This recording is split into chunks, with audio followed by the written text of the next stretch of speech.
Bonjour et bienvenue dans les ateliers de la mésange. Écoute et exprime tes émotions. Nous sommes à la saison 5, à l'épisode 6, mais nous sommes au deuxième épisode de notre série consacrée à la reconversion. Alors, si vous êtes ici, c'est que vous avez déjà rêvé de tout quitter pour changer de vie. Peut-être avez-vous déjà entamé ce chemin ou peut-être êtes-vous encore à l'étape des réflexions. Mais quelle que soit votre situation, vous savez que ce voyage n'est pas sans embûches. Aujourd'hui, nous allons explorer ensemble ces moments de doute, de fatigue et cette pression extérieure qui peut parfois être pesante. Comment faire face aux remarques comme « T'en es où ?» et « Comment trouves-tu la force de continuer malgré tout ?» Alors, installez-vous confortablement et plongez dans ce sujet ensemble. Commençons par parler de l'entourage. Lorsqu'on envisage une reconversion, il est naturel de vouloir partager ses idées, ses projets avec ses proches. Mais ce qui est difficile, c'est lorsque ces conversations deviennent des sources de découragement. Des remarques comme « tu prends des risques inutiles » ou « es-tu sûr que c'est une bonne idée ?» peuvent peser lourd sur notre morale. Le regard des autres, souvent empreint d'inquiétude ou de jugement, peut renforcer nos propres doutes. Ces réactions, cependant, sont davantage le reflet de leur expérience personnelle, de leur peur et de leur croyance que d'une vérité absolue sur votre situation.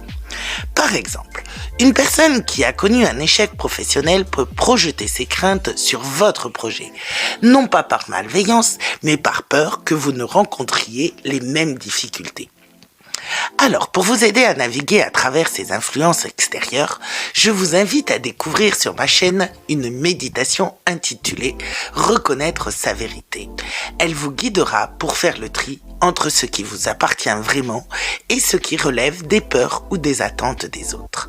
N'hésitez pas également à explorer d'autres ressources sur des sujets connexes qui pourraient vous inspirer et vous soutenir dans votre démarche. N'oubliez pas que pour vous protéger, il faut fixer des limites. Par exemple, choisissez avec soin les personnes avec qui vous parlez de vos projets. Et rappelez-vous, votre chemin n'a pas besoin d'être validé par les autres. La reconversion est une aventure passionnante, mais elle peut également être épuisante. Entre les recherches, les formations, les ajustements financiers et la gestion du quotidien, la charge mentale peut rapidement devenir écrasante. Pour gérer cette fatigue, je vais vous donner quelques conseils. D'abord, créez une routine de bien-être. Intégrez des moments pour vous déconnecter, comme une méditation de 10 minutes par jour ou une balade en plein air. Planifiez des petites étapes. Au lieu de penser au projet global, concentrez-vous sur une seule tâche à la fois. Par exemple, aujourd'hui, je me renseigne sur une formation.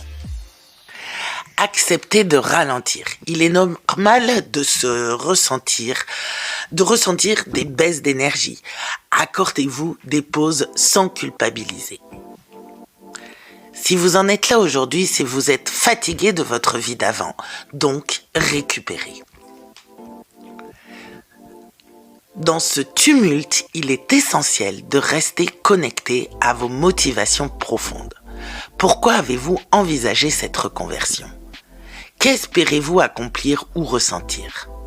Ces questions sont votre propre boussole pour renforcer cette connexion à vous-même. Vous pouvez tenir un journal de bord, noter vos réflexions, vos avancées, vos peurs.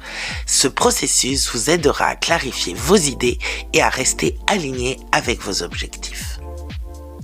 Visualisez votre futur. Prenez quelques minutes chaque jour pour imaginer votre vie après cette reconversion. Quelle émotion ressentez-vous ? Cette pratique peut être très motivante.